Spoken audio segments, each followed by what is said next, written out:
अभी ये जो यहाँ पे की गाइड बहन है वो मुझे एक्सप्लेन करेंगी और मैं कुछ नहीं बोलूँगा, सिर्फ बहन की आवाज़ सुनाई पड़ेगी। अच्छा, अभी हम अंदर जा रहे हैं और मैं अभी चुप रहूँगा, ये बहन की आवाज़ आपको सुनाई पड़ेगी। तो हमारे यहाँ अनेक वीआईपीज डॉक्टर प्रतिभा पाटिल जी, राष्ट्रपति जी भी यहाँ आ चुके हैं। उनको हमारी दादी जानकी जी मोमेंटो देते हुए, ये चित्र देते हुए परमात्मा शिव का सत्य परिचय दे रही है कि परमात्मा शिव निराकारी है, ज्योति स्वरूप है। ये सब तक मैसेज पहुंचाने का कार्य हमारी दादियाँ करते आए हैं। चंद्रप्रभु नायडू भी दिखाई पड़ रहे हैं, कोई फिल्म एक्टर भी दिखाई पड़ रहा है, बहुत अच्छे। अभी नेक्स्ट में चलते हैं। सन 1936 से परमात्मा शिव इस विद्यालय द्वारा विश्व में शांति स्थापित करने के लिए कार्य कर रहे हैं। उसके लिए उन्होंने ये छोटा सा विश्वविद्यालय खोला है जिसमें सब धर्म की आत्माएं आकर के जब उस निराकार ज्योति स्वरूप को शांति के सागर के रूप में याद करेंगी तो विश्व में सहज शांति आ जाएगी। इस विद्यालय की स्थापना सन 1936 में परमात्मा शिव ने, इस निराकार शिव ने इस बूढ़े तन द्वारा करी, जिनकी आयु 60 साल की थी और नाम इनका लौकिक नाम दादा लेखराज था। और उन्होंने इनका नाम कर्तव्यवाचक ब्रह्मा रखा, जिसको प्यार से हम ब्रह्मा बाबा बोलते हैं। ये बड़े हीरे जवाहरात के व्यापारी हुआ। जी जी जी, ठीक। जापानी बगीचा है जो पत्थरों से निर्माण किया गया है। इसको जापान के लोग जापानी बगीचा बोलते हैं। बहुत अच्छा। इस क्षेत्र में 5000 साल पहले हमारा भारत स्वर्णिम भारत, सोने की चिड़िया कहलाता था। वहाँ नर नारायण तुल्य और नारी लक्ष्मी तुल्य दिव्य गुणों वाली थी जी। इसके कारण ही भारत स्वर्ग कहलाता था जी। तो ये है हमारे 5000 साल पहले का भारत। और ये है आज का भारत जिसमें आप देख रहे हैं हमने अपने वृक्षों को काट करके ऐसे इमारतों के जंगल खड़े कर दिए जी। तो मनुष्य किस ओर जा रहे हैं? दुख और अंधकार की ओर। यदि हम फिर से वो स्वर्णिम भारत, वो सोने की चिड़िया कहलाने वाला भारत चाहते हैं यदि, तो एक छोटा सा परिवर्तन करना होगा जो इस विद्यालय द्वारा आपको सिखाया जाएगा। उसमें ये कर रहा है कि उस निराकार परम ज्योति जिसका नाम शिव है, जो शांति का सागर है, प्रेम का सागर है, उसे याद करना होगा। स्वयं को ये शरीर ने आत्मा ज्योति समझकर, क्योंकि आत्मा ज्योति ही उसकी संतान है। तो जब हम आत्मा समझकर उस पिता को याद करेंगे, सर्व संबंधों से शांति के सागर को, तो हमें पावर आएगी, शांति और प्रेम की पावर आएगी और हम पावरफुल ह्यूमन बीइंग बन जाएंगे और इस प्रकार भारत सहित पूरा विश्व स्वर्ग कहलाएगा। तो ये कनेक्शन और ये रिलेशन और कनेक्शन से पावर लेना ही राजयोग कहलाता है। और राजयोग से ऐसी सुंदर दुनिया आएगी जहाँ देवी देवता राज्य करेंगे। तो यह विश्वविद्यालय मनुष्य से देवी देवता बनाने का कार्य इस विद्यालय द्वारा स्वयं परमात्मा कर रहे हैं। ये स्वर्ग का सुंदर मॉडल है। कितना अच्छा लग रहा है देखने में। बहुत सुखी और आपसी तालमेल से रहते हैं क्योंकि वहाँ हम स्वयं को, खुद को, दूसरे को आत्मा समझते हैं और दिव्य गुणों से भरपूर होने के कारण हमारा आपसी सामंजस्य तालमेल बहुत अच्छा होता है, इसलिए सुख अनुभव। सतयुग आप देख रहे हैं कि सतयुगी भारत में हम कहाँ से आए? उस ब्रह्मलोक से जो लाल प्रकाश की दुनिया है। उस ब्रह्मलोक में वो चमकता सबसे ऊपर सितारा परमात्मा शिव है और अनेक अन्य सितारे हम आत्माएं हैं। जब हमें पाठ बजाना होता है तो हम सितारे रूप में आते हैं और 5 तत्वों का शरीर लेकर के सबसे पहले सतयुग में बहुत सुंदर और सुख शांति का पाठ बजाते हैं। लेकिन हम उस घर को भी भूल गए जो शांति का घर, शांति धाम है, और हम अपनी सतयुगी सृष्टि भारत भूमि को भी भूल गए। तो दोनों की स्मृति दिला दिला करके परमात्मा फिर से उस परिवर्तन करके पुनः उस सतयुगी भारत को लाने का ये कार्य कर रहे हैं। तो स्मृति से दृष्टि बदलती है और सृष्टि बदलती है। तो आने वाले सतयुगी भारत में प्रथम राजकुमार श्री कृष्ण और प्रथम राजकुमारी श्री राधे जी होंगी। वहाँ बहुत संपन्नता होती है। वहाँ के जो कपड़े होते हैं वो भी असली सोने के जरियों से बने हुए कपड़े वहाँ पहनते हैं और आभूषण इतने हल्के लाइट वेटेड होते हैं जैसे कि फूलों की पखुड़ियाँ हल्की होती है, उतने ही हल्के वहाँ के आभूषण।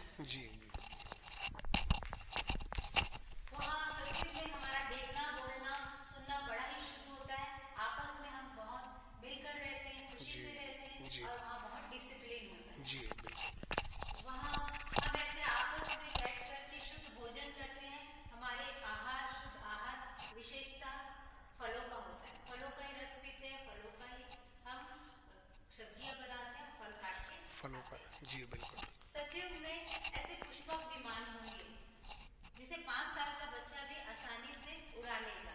अलग अलग डिजाइन के अलग अलग पुष्प विमान होंगे। आने वाले सतयुग भारत में ऐसे सोने के पहाड़ होंगे। अरे वाह।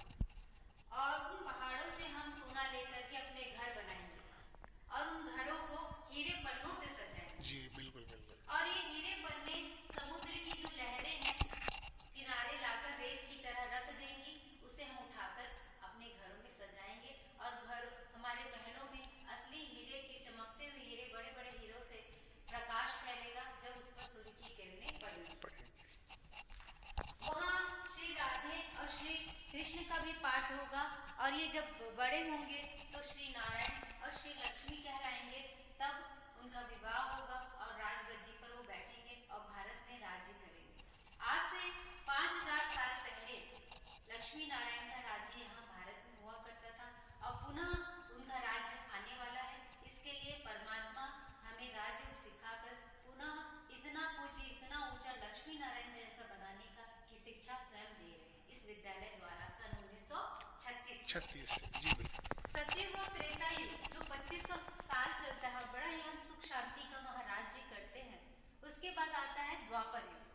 द्वापर युग में हम स्वयं को बॉडी कॉन्शियस में आ जाते हैं, अपने आप को सोल ना समझ करके शरीर समझते हैं, आत्मा ना समझ के शरीर, तो हम दुखी हो जाते हैं और तभी से हमारे अंदर ये बुराइयां आता है जो हमारे दुख का कारण बढ़ता है और दुख को बढ़ाता है।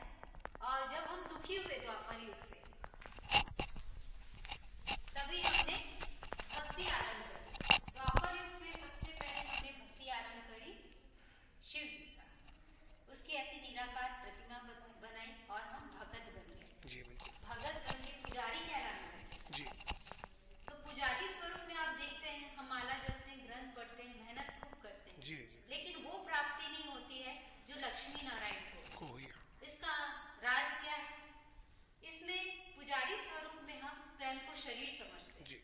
इस स्वरूप में हमने न आत्मा का ज्ञान होता है न परमात्मा का ज्ञान होता है और हम बॉडी कॉन्शियस में रहते हैं। इसलिए मेहनत करने के बावजूद वो प्राप्ति नहीं होती। लक्ष्मी नारायण पूज्य कहलाते हैं, पुजारी मनुष्य कहलाते हैं।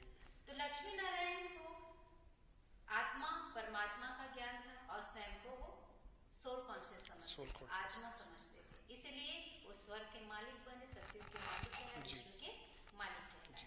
तो जब हम पुजारी बने द्वापर में, तो द्वापर युग का एक राजा हुआ करता था, राजा विक्रमादित्य। उन्होंने इस शिव का मंदिर निर्माण कराया क्योंकि वो कुछ दुखी हुए तो उन्हें साक्षात्कार हुआ ज्योति स्वरूप।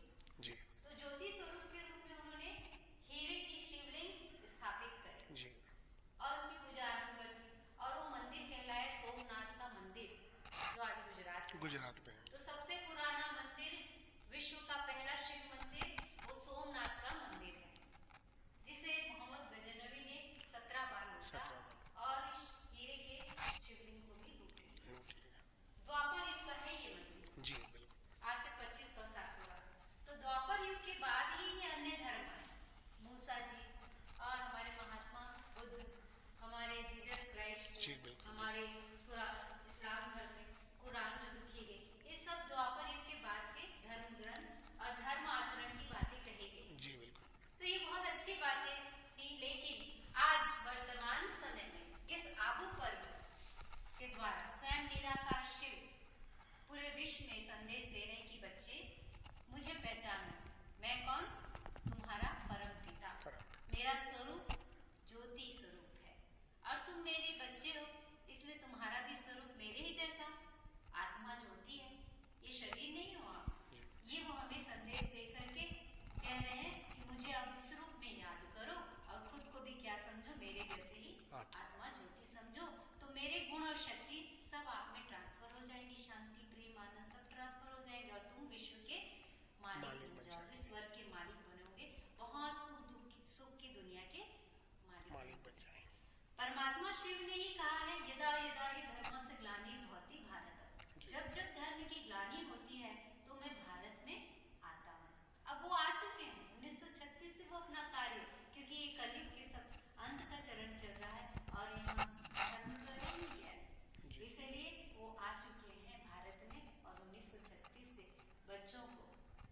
विश्व का मालिक बनाने का कार्य स्वयं कर रहे हैं जी इस माउंट आबू पर्वत से। ओके तो परमात्मा शिव इसमें बताया इन तीनों के द्वारा अपना कार्य करते हैं, ब्रह्मा विष्णु महेश द्वारा। जी ब्रह्मा जी के द्वारा बूढ़े तन जो हमारे जैसे मनुष्य होते हैं उनको माध्यम बनाकर अपनी सारी ज्ञान को देते हैं जी और स्वयं भी कहते हैं कि मैं ये निराकारी शिवलिंग इतना बड़ा नहीं हूँ, मैं छोटा सा सितारा जो बीच में चमक रहा हूँ, मैं उतना ही बड़ा, उससे भी अति सूक्ष्म सितारे की तरह हूँ, तो मुझे सितारे रूप में याद करो। और मैं परम पिता हूँ, बाकी सब देवताएं, ब्रह्मा देवता नमः, विष्णु देवता नमः, शंकर देवता नमः, लेकिन शिव एकमात्र परमात्मा नमः है, शिव परमात्मा नमः जो महिमा गाते हैं। तो हमें पिता को याद करना है, बच्चों को नहीं। तो देख रहे शिव निराकारी, शंकर आकारी। शिव पिता स्थापना करता है, शंकर पुरानी कलयुगी दुनिया का विनाश और परिवर्तन करता है। शिव और शंकर दोनों के चित्र में अंतर है और दोनों के कर्तव्य में अंतर है, ये पिता है वो पुत्र है। तो याद हमें किसको करना चाहिए? शिव पिता को, क्योंकि वही दाता है, बाकी पुत्र आदि तो देवता है और अल्पकाल की प्राप्ति कराते हैं, शिव पिता सदा काल की प्राप्ति कराते हैं। तो परमात्मा शिव ही दाता है। भाई, कोई भी भाई या बहन, इसमें बताया माइकल जो देवदूत के रूप में दिखाए ऊपर खड़े हुए, जिसमें चेहरा बहन का है और वस्त्र पहने भाई के, माना ये एक प्रकार का देवदूत का स्वरूप है। और नीचे लेटा हुआ लूसीफर नाम का शैतान है। इसको प्रतीकात्मक रूप में हमारे विदेशी भाई बहन यहाँ आते हैं, उनको समझाया जाता है कि कोई भी भाई या बहन यदि उस ज्योति स्वरूप को याद करे, जो बड़ा सा पीछे चित्र बना है दीवार पर और किरणें फैलाते हुए, वो ज्योति स्वरूप परमात्मा है, यदि उसको याद करेंगे तो कोई भाई या बहन तो अपने अंदर का ये जो लूसीफर नाम का शैतान, जो काम क्रोध लोभ मोह अहंकार का प्रतीक है, वो समाप्त हो सकता है और हमारे जीवन में मन और बुद्धि का सुंदर बैलेंस आ जाएगा। जो हाथ में तराजू है वो मन और बुद्धि का बैलेंस का प्रतीक है। आयरन कलयुग और देख रहे हैं ये पुतला। जैसे ही हम कलयुग में प्रवेश करती हैं आत्माएं, हमारी आत्माओं की सबकी दशा उस पुतले के समान हो जाती है। पुतला कैसा समझा रहे हैं? मांगने वाला, कि मुझे सुख दो, शांति दो, प्रेम दो, सम्मान दो, भिखारी। हाँ, तो हम इस रूप से सब आत्माएं हो जाते हैं मांगने वाले। तब इस कलयुग के अंत में भगवान शिव गीता का ज्ञान देने आते हैं। वो कहते हैं मुझे पहचानो, मैं तुम्हारा पिता दाता देने वाला, मैंने तो गीता का इतना बड़ा ज्ञान दिया, तो तुम मेरे बच्चे कैसे देवता हो गए? तुम भी दाता के बच्चे, दाता। गीता के ज्ञान में कहा गया है कि आप कौन हो? आत्मा। और आत्मा तो उस परमात्मा की संतान है ना, तो कैसे मांगने वाली हो सकती है? राजा का बच्चा तो राजा। तो शिव भी गीता के ज्ञान के द्वारा पांडव और कौरव को भी, दोनों को ये ज्ञान दिया, लेकिन जीत होती है पांडवों की। क्यों? क्योंकि पांडव प्रीत बुद्धि होते हैं, भगवान की आज्ञा पर चलते, उसके कहना मानते हैं, सुनते हैं। लेकिन कौरव वो जो भगवान की आज्ञा भी मानते हैं, उसके बात पर नहीं चलते, न सुनते हैं, वो है कौरव। इसलिए जीत होती है पांडवों की, गीता के ज्ञान से। अब इसी कलयुग में हम विज्ञान पढ़ते हैं, साइंस पढ़ते हैं ना, तो साइंस क्या कहती है, विज्ञान क्या कहती है कि एक्शन का रिएक्शन जरूर होता है और क्रिया की प्रतिक्रिया होती है। माना जैसा हम सोचते हैं वैसा ही हम बनते हैं। तो सोचती कौन है? तो क्या कहेंगे? मन किसकी शक्ति है? आत्मा की। तो बदलना किसको चाहिए? आत्मा को। लेकिन बदलते किसको है? शरीर को। इसलिए हमें सुख और शांति का फल नहीं मिलता।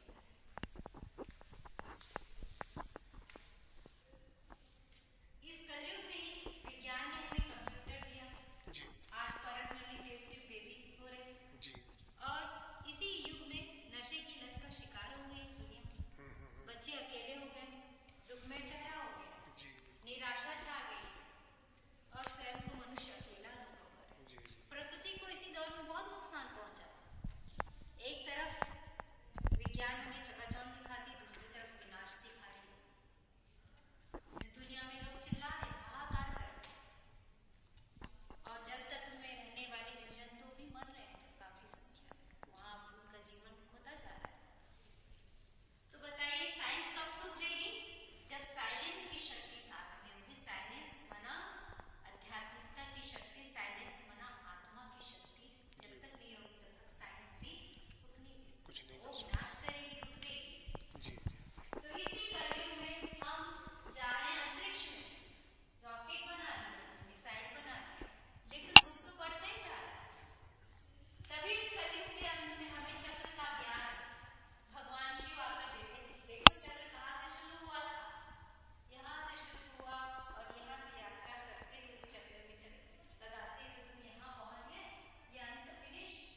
में ले जाना चाहें उस दिशा में आप आपके अनुसार हो जाएगा, चलेगा। तो हमारी कंट्रोलिंग पावर भी बढ़ती है, जिससे हमारी जीवन यात्रा सुखद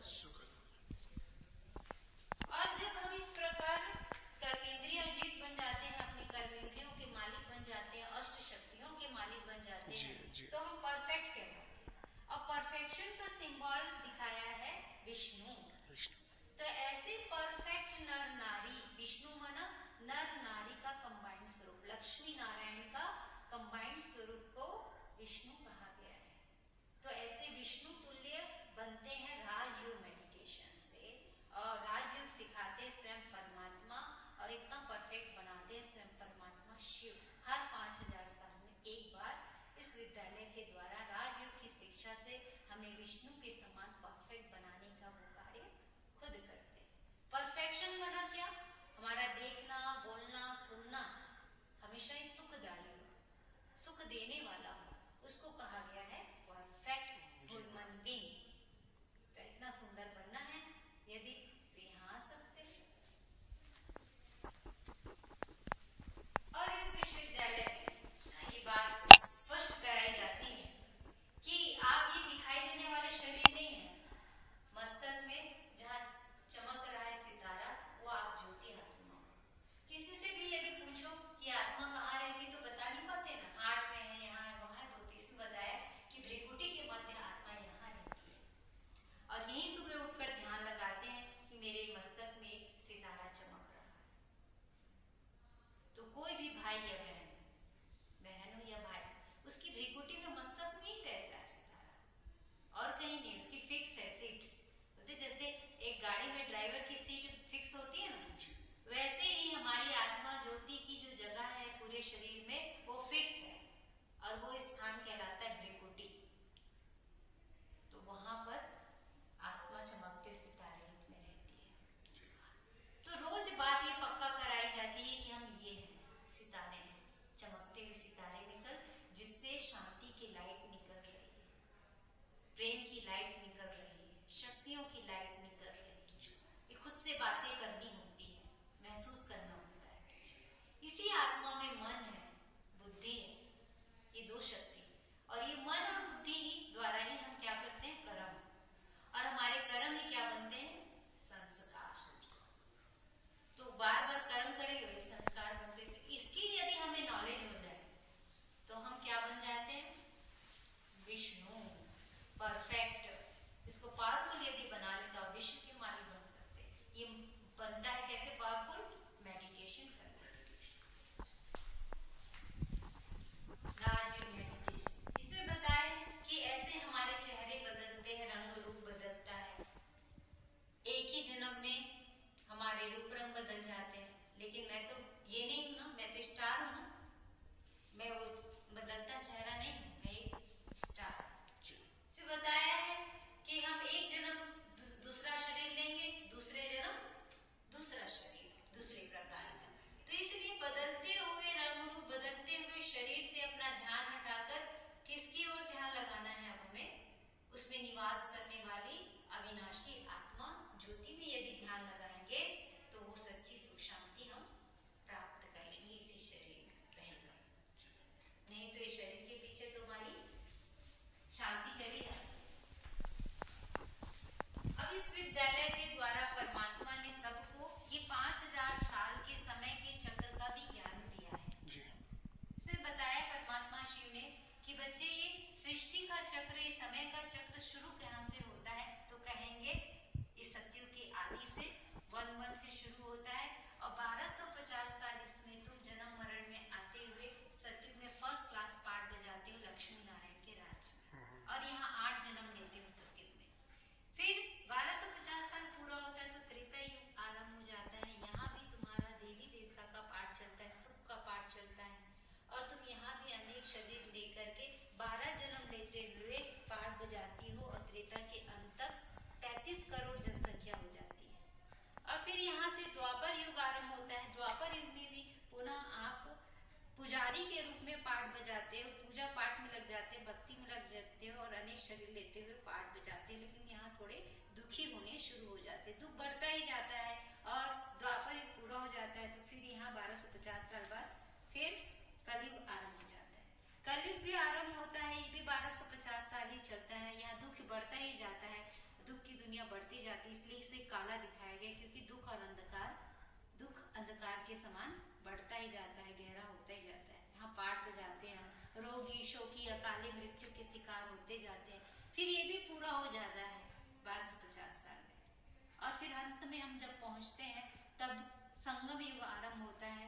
और इसी संगम युग पर जो कलयुग और सतयुग के बीच में 100 साल का ये संगम युग, इस संगम युग के काल में परमात्मा उस ब्रह्म लोक से इस दुनिया में आता है और एक विद्यालय खोलता है, उसका नाम प्रजापिता ब्रह्मा कुमारी ईश्वरीय विश्वविद्यालय पड़ता है। और वहाँ स्वयं परमात्मा बूढ़े ब्रह्मा तन द्वारा अपनी सारी नॉलेज बच्चों को देकर योग्य, लायक, कर्मेंद्र जीत, माया जीत, 16 कला संपूर्ण निर्विकारी, मर्यादा पुरुषोत्तम, लक्ष्मी नारायण बनाते हैं। और उसके समान अनेक नर नारियां लगभग 9,16,108 बनते हैं और वो फिर पहुंचते हैं सतयुग में। बाकी जितनी आत्माएं हैं इस समय के दौरान वो 800 करोड़ आत्माओं से बहुत सारी आत्माएं उस परम धाम में चली जाती हैं, मुक्ति में चली जाती हैं, और बस थोड़े से लोग इस सतयुग के मालिक बन पाते हैं। और त्रेता के अंतिम तक 33 करोड़ तक की विशेष आत्माएं इस समय के सुख को प्राप्त कर पाती है, यहाँ की नॉलेज के आधार पर। ये समय बहुत महत्वपूर्ण है। जो इस समय को जान गया वो सब कुछ पा लिया। कोटों में कोई, करोड़ों में नहीं, कोई में भी कोई इस भाग्यशाली आत्मा इस समय को पहचान पाती है। संगम युग का समय, भाग्य बदलने वाला समय, पुरुषोत्तम युग, कल्याणकारी युग कहते हैं, भगवान के अवतरण का समय कहते हैं, जब परमात्मा शिव अवतरित होते हैं सृष्टि पर। इसलिए हम शिवरात्रि मनाते हैं, क्योंकि जब दुख का घोर अंधकार पूरी मनुष्य दुनिया में छाया होता है, तब वो शिव इस घोर रात्रि में आते हैं और आकर के हमारा बच्चों को असली जागरण कराते हैं, जगाते हैं हमें, हमारे दिव्य गुणों और दिव्य शक्तियों और दैवी गुणों का जागरण हमें कराते हैं। इसलिए शिवरात्रि हम मनाते हैं, शिव जागरण करते हैं। तो ये बहुत इंपॉर्टेंट समय है। तो सभी जागेंगे, देखेंगे कौन सा समय चल रहा है। संगम युग का 1936 से ये आरंभ हो चुका है ये समय जी। और अभी भी थोड़ा समय बचा है। भगवान 100 वर्ष के लिए आते हैं, उसमें 89 इयर्स बीत चुके हैं, लेकिन अभी भी समय को वरदान प्राप्त है। जो भी आएगा वो सब कुछ पा जाएगा, लास्ट सो फास्ट चला जाएगा। और इस 5000 साल के समय चक्र में ही भगवान शिव ने बताया बच्चे कि आप कितने जन्म लेते हो। तो सतयुग में आप बच्चों ने 8 जन्म लिए, जहाँ की आयु होती है हर एक की 150 साल। 150 वर्ष एक जन्म में जरूर जिएगा, भी निरोगी और सुख में जीवन व्यतीत करेगा। और 8 जन्म लेते हुए 1250 साल को सतयुग में पूरा करने के बाद त्रेता युग में वो आत्मा प्रवेश करेगी। वहाँ वो आत्मा 12 जन्म लेगी और एक जन्म की आयु लगभग 125 साल। और इस प्रकार त्रेता युग भी बीत जाएगा, लेकिन वहाँ बहुत सुखी रही वो आत्मा। लेकिन जैसे वो द्वापर युग में प्रवेश करती है, वहाँ से दुख आरंभ होता है। वो अपने आप को आत्मा नहीं शरीर समझती है, इसलिए दुखी होती है और दुख आरंभ हो जाता है। और वहाँ फिर भी वो पाठ पे जाती है, जन्म मरण में आती है। इस प्रकार वो 21 जन्म लेती है द्वापर युग में और नीचे उतरती जाती है उसकी स्थिति दुख के कारण। और द्वापर युग इस प्रकार 1250 साल में वो भी बीत जाता है। 1250 साल में द्वापर युग में हम 21 जन्म लेते हैं। फिर कलयुग आरंभ हो जाता है। कलयुग में आत्मा और दुख, गहरा दुख, अंधकार में जीवन जीती है और वो घोर रात्रि की ओर बढ़ती ही जाती है। और कलयुग में 42 जन्म लेती है। यहाँ आयु घट करके 60-70 में पहुंच जाती है और वहाँ भी वो सुख शांति से निरोगी काया वाली नहीं रह पाती।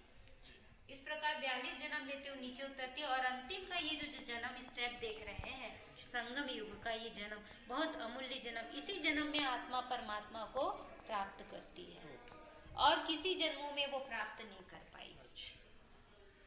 वो बस यात्रा करेगी अपनी और लास्ट स्टेप में वो मिलती है और फिर तभी उस सतयुग का मालिक बनती है।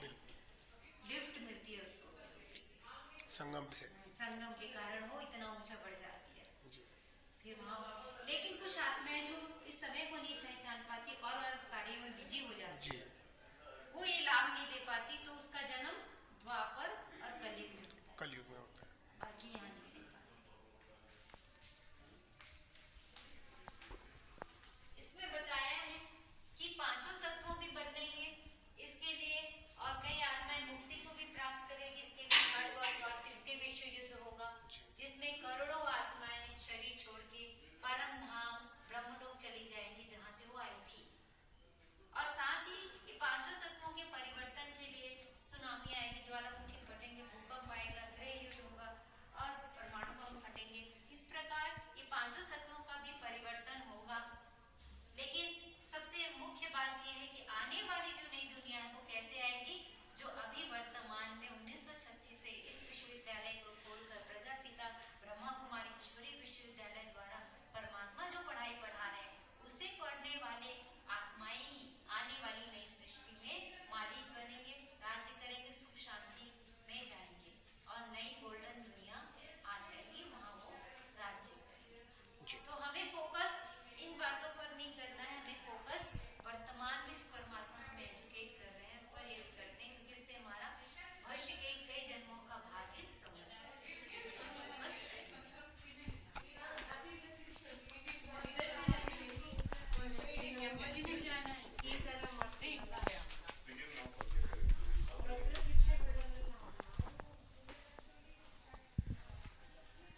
बताया है। सन 1936 में जब निराकार ज्योति ने इस बूढ़े ब्रह्मा तन को चुना, तो उनको दो साक्षात्कार कराए। पहला साक्षात्कार भारी जनहानि का, जिसमें करोड़ों लोग मारे जा रहे, ये दृश्य उनको दिखाया। तो ये देखकर उनकी आंखों से आंसू आ गए। उन्होंने कहा बस कर भगवान, मैं देख नहीं सकता। तभी उनको दूसरा साक्षात्कार भगवान शिव ने कराया, विष्णु चतुर्भुज और बहुत सुंदर दुनिया का, और दिखाकर कहा कि तुमको इतनी सुंदर दुनिया बना दी।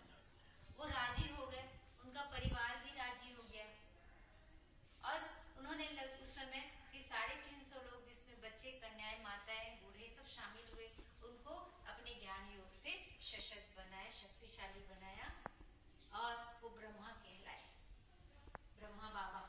सब उनको प्यार से ब्रह्मा बाबा कहा करते थे। इन्हीं में से निकली हमारी जगदम्बा सरस्वती।